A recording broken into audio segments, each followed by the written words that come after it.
In this video, I'll be showing you how to verify which of the Microsoft 365 apps channel you are using.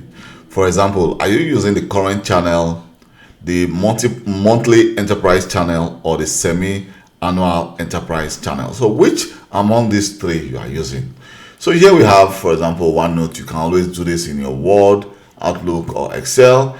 So if I go to File, for example, and I go to Account, here in Accounts, you can see, if you go under About OneNote, you can see we have, for example, the monthly enterprise channel.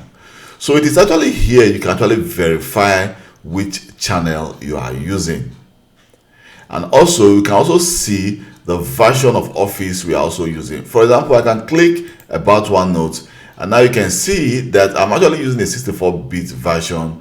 And then you can see that that's the license, but you can see the version build, which is a 2403 build, and version 16.0174252023664-bit of version. So this is how you actually verify which channel you are that's actually installed on your device.